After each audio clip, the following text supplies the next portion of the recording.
मेरे बच्चे, आज यह संदेश पाकर धन्य हो जाओगे, क्योंकि यह संदेश कुछ ऐसा ही है। स्वयं तुम्हारे परम पिता का बहुत बड़ा चमत्कार होने वाला है।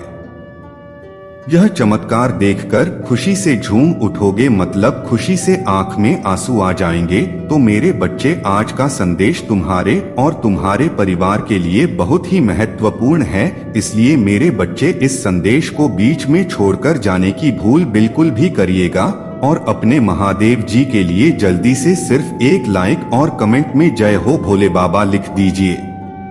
मेरे बच्चे, मैं तुमसे कहना चाहता हूँ, तुम जो चाह रहे थे मैं वह देने को तैयार हूँ। इस शक्तिशाली ऊर्जा को ग्रहण करने के लिए 444 लिखें। जल्द ही तुम अपने जीवन को पूर्ण रूप से बदलता हुआ देखोगे। जो खुशी तुम्हारे भीतर अंकुरित हो रही है वह विशाल वृक्ष की समान तुम्हें फल देने को व्याकुल है। यह प्रमाण तुम्हारे जीवन में एक नए खुशबू पुराने को तैयार है।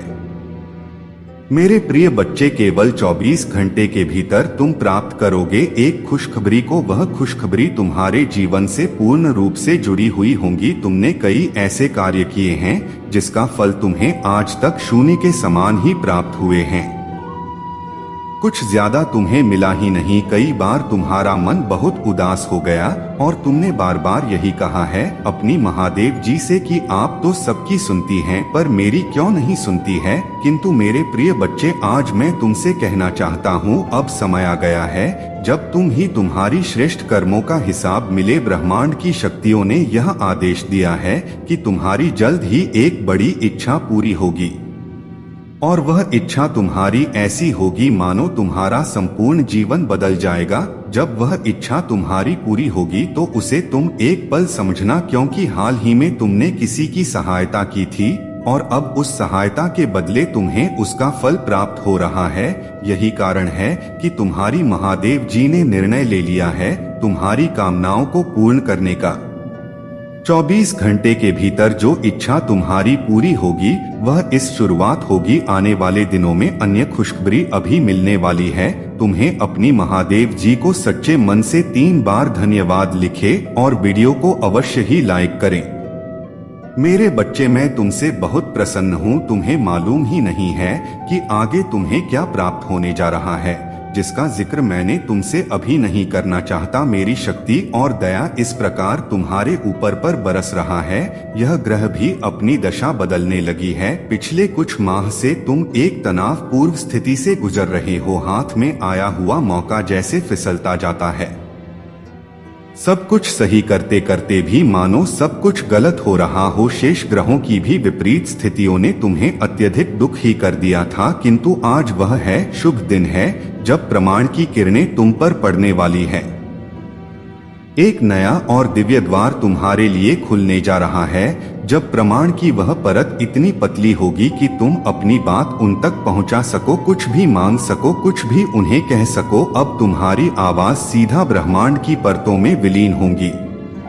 मेरे प्रिय बच्चे, मैं तुम्हारे अपने महादेव जी, इसीलिए मैं तुम्हारी आंसुओं से परिचित हूँ जो तुमने अंधेरी रात में अकेले बहाए हैं। मैं तुम्हारे दर्द को जानता हूँ जो तुमने सीने में छुपाई बैठे हो, जिसे तुम किसी से भी साझा नहीं करते हो। रात को अपने आंसुओं को अब मेरे समक्ष उन्हें बह जाने दो। वास्तव में तुम कैसे हो इससे कोई नहीं जानता, सभी तुम्हारी बाहरी स्वरूप देखते हैं, पर तुम्हारे अंदर एक बालक छुपा हुआ है जो हंसना चाहता है, जो संवारना चाहता है, जीवन को खुलकर जो जीना चाहता। तुम वह इंसान हो जो जिम्मेदारियों के बोझ तले दबा हुआ है, वह खुलकर सांस लेना चाहता है। तुम वह हो जिससे समय से पहले परिपक्व होना पड़ा है। इस दौड़ में तुम अपना वह छोटा सा नन्हा बालक कहीं खो ना बैठ जाओ। मेरे प्रिय बच्चे, सच से कहो, क्या यह सत्य नहीं है? यदि हाँ तो 500 अवश्य ही लिखे। अच्छा, मुझे उत्तर दो, क्या तुमने सदैव अपने को अकेले ही नहीं सहा है? बोलो, आज मैं तुम्हें सुनना चाहता हूँ। यदि आपके साथ ऐसा हुआ है तो पुष्टि में हाँ अवश्य ही लिखें। जिस किसी ने अतीत में तुम्हें ठेस पहुंचाई है वह अपने बुरे कर्मों की भारी कीमत अब चुका रहा है। वह भले आज मुख से कुछ ना कहे या तुम्हारे समक्ष ना आ सके, लेकिन मन ही मन वह तुमसे माफी मांगना चाहता है। तुम्हारी परिवार के लिए रचा गया कोई भी षड्यंत्र सफल नहीं होगा।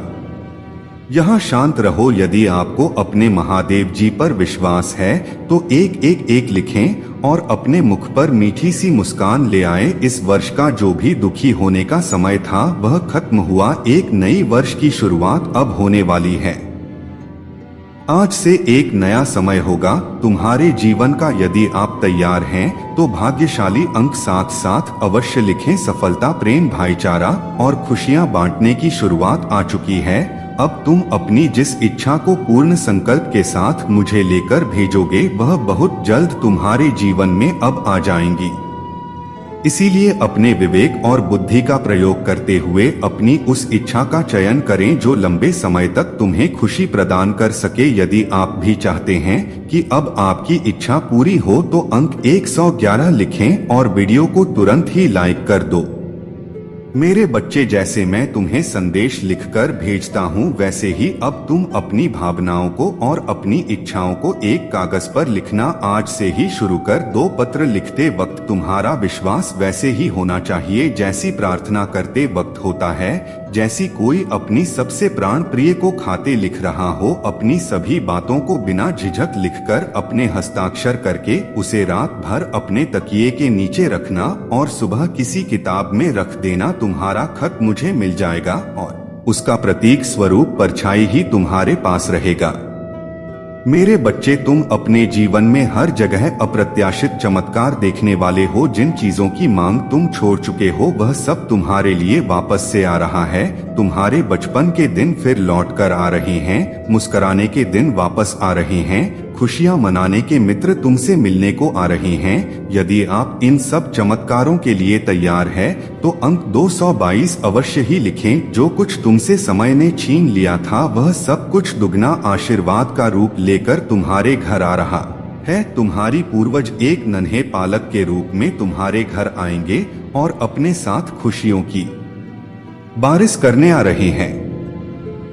तुम्हारी प्रतीक्षा का सुखद परिणाम तुम अवश्य ही मिलेगा। यदि आप इन ऊर्जा को अपने जीवन में अनियंत्रित करना चाहते हैं तो अंक 619 अवश्य ही लिखें। तुम अपने जीवन के एक नई ऐसे चरण में प्रवेश कर रहे हो जहां तुम्हें कोई रोक नहीं ही सकता है।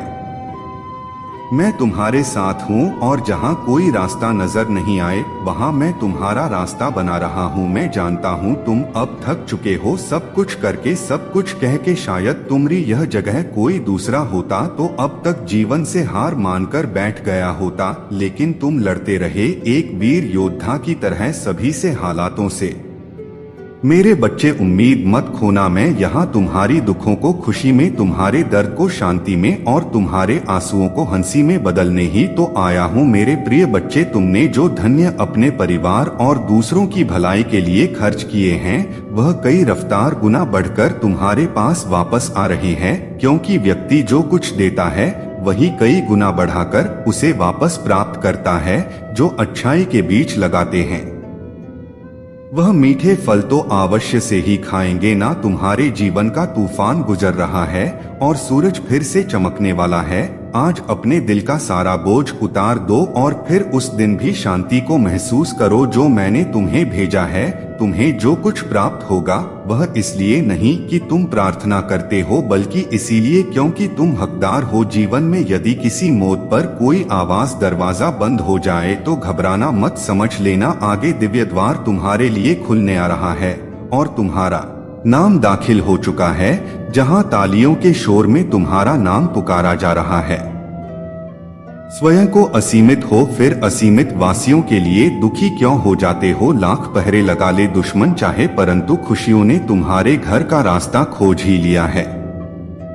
मेरे प्रिय बच्चे, मैं तुम्हें असीमित धन, असीमित सुख की ओर ले जाना चाहता हूँ। चलो मेरे साथ, चलो उस दिशा में। अपनी सभी चिंताएं मुझे दे दो और मेरे प्रेम को स्वीकार करो। अपना विश्वास मुझे दे दो और विश्वास ग्रहण करो। अपने आंसू बह जाने दो और मुस्कुराहट ग्रहण करो। सब कुछ बहुत अच्छा होने वाला है। तो मन में भाव विभोर हो उठता है। अब तुम्हारा जीवन में कुछ बहुत ही अच्छा होने जा रहा है। जब जीवन में दुख चरण पर हो तो समझ लेना चाहिए आप कुछ बहुत ही अच्छा होने वाला है, क्योंकि इससे बुरा होना अब बचा ही नहीं। मेरे बच्चे, तुम्हारे संघर्ष के दिन समाप्त होंगे और खुशी का समय इस प्रकार आएगा कि तुम निहाल हो जाओगे। मेरे बच्चे, तुम्हारे उस मासूम मन में वो बात बैठा दी गई कि तुम बाकियों से अलग हो, इसीलिए तुम्हें दुख मिल रहा है। अगर तुम उनके जैसे होते तो तुम आज खुश रहते, इसीलिए तुम हर बात में खुद को दोष देते हो, खुद को प्रताड़ित करते हो कि महादेव जी मैं ऐसा क्यों हूँ, क्यों आपने मुझे ऐसा बना दिया, क्यों मेरे जीवन में सारे दुख लिख दिए हैं। महादेव जी क्यों मुझे इस धरती पर भेज दिया जहां खुद के परिवार में मेरा कोई सम्मान नहीं है। ना चाहते हुए भी मुझे सबकी बातें सुननी पड़ती है, सब कुछ झेल चला रहा हूं मैं, किसी से पलटकर कुछ नहीं कह सकता क्योंकि शायद गलती मेरी ही है, क्योंकि मैंने ऐसे जन्म लिया है। तुम्हें हमेशा अपने जीवन में उस प्रेम की कमी खली, वो स्नेह तुम्हें कभी किसी से नहीं मिला। तुम्हारी छोटी सी छोटी बातों का इतना बड़ा बतंगड़ बनाया गया। तुम्हारे बारे में क्या कुछ नहीं कहा गया। तुमने अपनी खुशियां त्याग दी, अपना सब कुछ त्याग दिया, उसके बाद भी तुम्हारा कोई सम्मान नहीं था। और जो लोग पाप कर रहे थे, जो लोग बुराइयां कर रहे थे, उनको लोग सर पर बैठा के रखते थे। अपनों के साथ रहकर भी तुम्हें हमेशा परायों सा महसूस हुआ। तुमने फिर भी सबकी सारी इच्छाएं पूरी की, उनके मुंह से निकलने की देरी थी कि वो चीज तुम पूरी कर देते थे मेरे बच्चे। और तुम्हें हमेशा ऐसा ही लगता था कि तुम एक दिन उन सबका प्रेम जीत लोगे, तुम उन सबको इतना प्रेम दोगे कि वो बदले में तुम्हें वो सम्मान, वो प्रेम, वो स्नेही एक दिन देंगे और तुम वो जीवन जी पाओगे जिस जीवन की तुमने हमेशा कल्पना की थी। और उसी प्रेम और स्नेह की लोभ में, उसकी तलाश में तुम हमेशा गलत लोगों के जाल में फंसते चले गए। तुमसे किसी ने प्यार से दो मीठे बोल बोल दिए तो तुम उनके बातों में आकर अपना सब कुछ न्योछावर करने पर तैयार हो गए। तुम्हें ऐसा लगता था कि चलो अंत में मुझे किसी ने तो समझा, मुझे किसी ने तो प्रेम दिया, मैंने इतना सब कुछ हमेशा त्याग ही तो किया है, हमेशा सब कुछ छोड़ा ही तो है। उन लोगों के लिए सबको छोड़ दिया जिन्होंने मुझे कभी पलटकर कुछ नहीं दिया। तो यह व्यक्ति तो मुझसे प्रेम करता है, इसके लिए मैं इतना तो कर ही सकता हूँ। और तुम्हारी उसी भावनाओं का लोगों ने हमेशा फायदा उठाया, तुम्हारे अकेलेपन का लोगों ने हमेशा फायदा उठाया। मेरे बच्चे, तो मैं यह लगा कि तुम उस परिवार से, उस झंझट से बाहर निकलकर प्रेम ढूंढोगे। इस दुनिया में कोई तो ऐसा होगा जो तुम्हें समझेगा, पर तुम्हें जो भी लोग मिले उन्होंने हमेशा तुम्हें ठगा, तुम्हें धोखा दिया, तुम्हारी भावनाओं के साथ छल ही किया। और अब तुम्हें ऐसा लग रहा है, तुम्हारे दिमाग में ऐसे विचार आ रहे हैं कि महादेव जी बहुत हो गया है, इन दर्द का कि महादेव जी बहुत हो गया, बहुत दर्द झेल लिया मैंने, बहुत तमाशा देख लिए, हमेशा तो दूसरों के हिसाब से जिया हूँ पर अब अपना जीवन अपने हिसाब से अंत करूँगा। पर मेरे बच्चे, ये गलती करने की, यह पाप करने की सोचना भी मत। तुम एक दिव्य शक्ति हो, वो दिव्य शक्ति जो चाहे वो कर सकती है। तुमने खुद चुना तुमने खुद चुना कि तुम उन लोगों के पीछे रोगे। तुम्हारे परिवार में प्रेम नहीं मिला, अगर वह प्रेम मिलता तो क्या तुम वह कार्य करते जिसका कार्य को करने के लिए तुम्हें पृथ्वी प्यार आया हो? तुम नहीं करते। अगर वह लोग तुम्हारे जीवन में होते हैं तो तुम क्या बड़े सपने देखते नहीं देखते? मेरे बच्चे, तुम अपना सब कुछ उन लोगों के पीछे त्याग देते और मैं यह होता हुआ नहीं देख तो अपनी ताकत को पहचानो, ऐसा डरपोक व्यक्ति की तरह भागो मत। तुमने हमेशा अपनी परिस्थिति का डटकर सामना किया है, तुमने तो वह परिस्थितियां देखी है और बचपन से देखी है। मेरे बच्चे, तो आज तुम्हारी हिम्मत क्यों टूट रही है? उस छोटे बच्चे में तुमसे ज्यादा साहस था तो अपने भीतर के छोटे बच्चे को याद करो जिसका कोई नहीं था, जिसने सिर्फ अपने महादेव जी का हाथ थामा था और मेरा हाथ थाम लो। तुम इस दुनिया को जीतने के लिए आए हो, तुम ऐसे हार नहीं मान सकते, तुम ऐसे थक नहीं सकते। मेरे बच्चे, तुम्हें यह जंग पूरी लड़नी ही पड़ेगी क्योंकि तुम इस जंग को जीतने के लिए पैदा हुए हो, तुम छोटे सपने देखने के लिए नहीं पैदा हुए हो। और तुम यह बात जो कहते हो कि महादेव जी बहुत वर्ष हो गई, महादेव इतने वर्षों से तो यह सब कुछ सह रहा हूँ, इतने वर्षों से तो यह सब देख रहा हूँ, अब तो जीवन का अंत निकट आ गया है। यह तुम निर्धारित नहीं करोगे कि तुम्हारे जीवन का अंत निकट आया है या नहीं आया है।